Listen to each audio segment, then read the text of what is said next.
So hi everyone, this is Manisha and I'll be dealing with your quiz number 2 and I'll start the analysis of quiz number 2 or the answers of the quiz number 2. And this slide I made not to brag anything about myself because many of you already know me, just to tell you that if a girl like me can do these many things or can qualify these many exams, then you people are way ahead than me because first plethora of guidance is out there. बहुत सारा guidance है आपके time पे, जब मैंने किया था I don't think इतना गाइडेंस अवेलेबल था।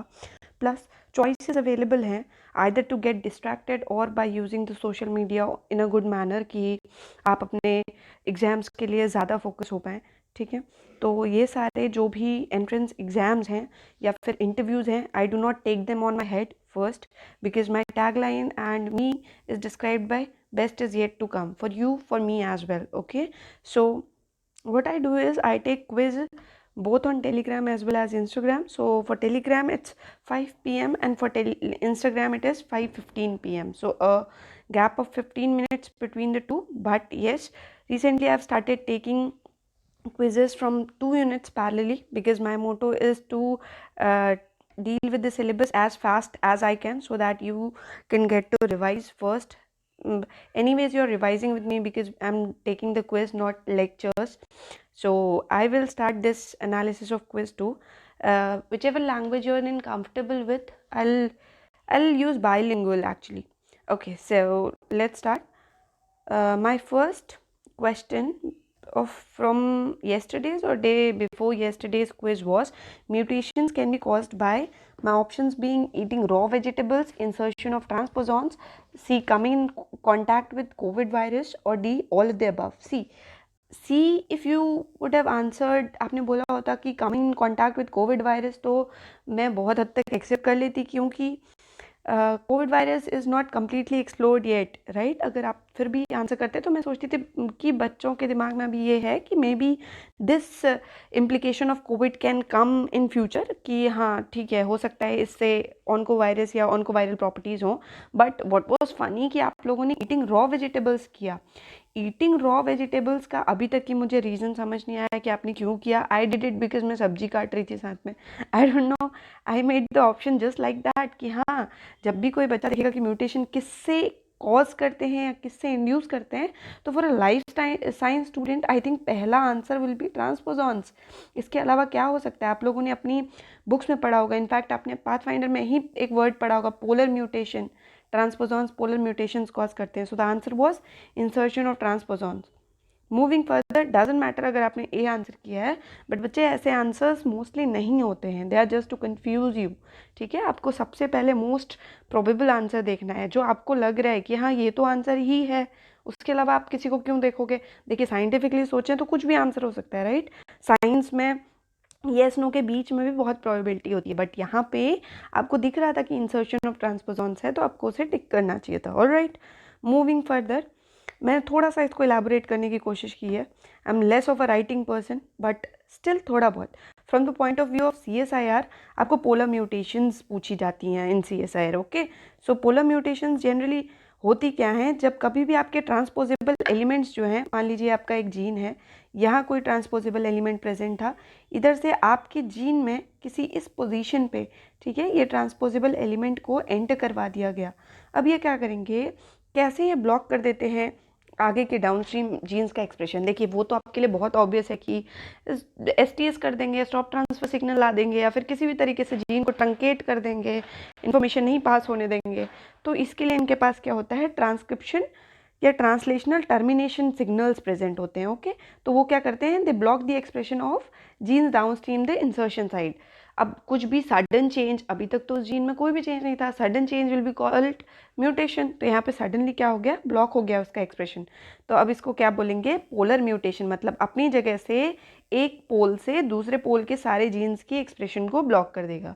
सो from the point of view of CSIR, specially part B, polar mutation आपको एज इट इज़ भी पूछा जा सकता है। Alright, and then from research point of view, अगर आप PhD कर रहे हैं या you are planning to do PhD, तो you can be asked in PhD interviews कि what all are the, you know, what all are the what do we say, plans, or how will you induce mutation?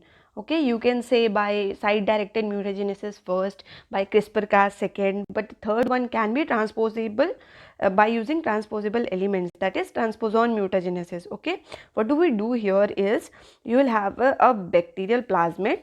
This I have shown as a bacteria. So out of this you will isolate your plasmid, and a bacterial plasmid will contain a transposable element.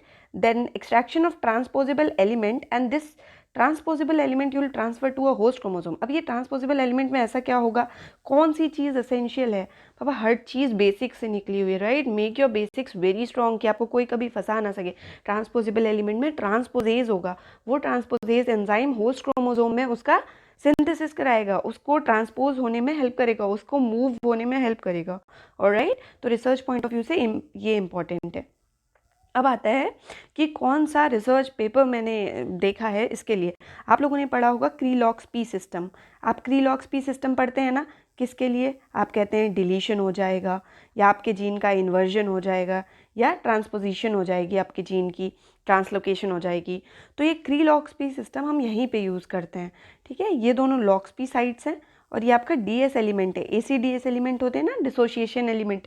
तो ये DS element, ये ट्रांसपोजॉन है जो आपको ऐसे lines, block lines खींची गई हैं, वो सारी डीएस एलिमेंट्स है. And in between these are lox, this is loxP system. ठीक है, ये दो लॉक्स-पी के ही यूनिट्स हैं. ये आपका जीन है पूरा. इस जीन के बीच में आपने इंसर्शन से दिखाया है कि आप ट्रांसपोजॉन को कैसे डाल के म्यूटाजेनेसिस कर सकते हो. अब अगर कोई बहुत ज़्यादा इंटरेस्टेड है, that person, that student can refer to this research paper. इसकी DOI यहाँ पे दी है मैंने, आप देखो इसे, आप कॉपी करो and you can read this paper as well. It is present in encyclopedia of applied plant sciences. Okay, genetic modification, insertional as well as transposon mutagenesis. यहाँ पे आपके एक PhD इंटरव्यू का क्वेश्चन प्रिपेयर होता है. In fact BARC में भी पूछा जा सकता है, या फिर आप कोई भी इंटरव्यू दें, साइंटिफिक इंटरव्यू दें, then you can be asked कि यूल बी आस्क्ड कि अच्छा बताइए म्यूटाजेनेसिस के डिफरेंट तरीके. तो आप इंसर्शनल, ट्रांसपोजॉन म्यूटाजेनेसिस बता सकते हैं, और जो मैंने दो बताई वो आप बता सकते हैं. ठीक है, तो रिसर्च पेपर पढ़ने का ये फ़ायदा होता है कि आप अपने PhD इंटरव्यूज़ को बहुत अच्छे से डील कर सकते हैं. Then the question was mutation prone sequences which are repeats of nucleotides. अब ये यहाँ पे ज़्यादा टाइप होने की जो कंडीशन है, it was blocked by Instagram कि आप कुछ अल्फ़ाबेट्स ही टाइप कर सकते हो. तो ट्राई टू 50 न्यूक्लियोटाइड्स के रिपीट्स जो है, छोटे छोटे स्ट्रेचेस होते हैं, छोटे छोटे रिपीट्स होते हैं.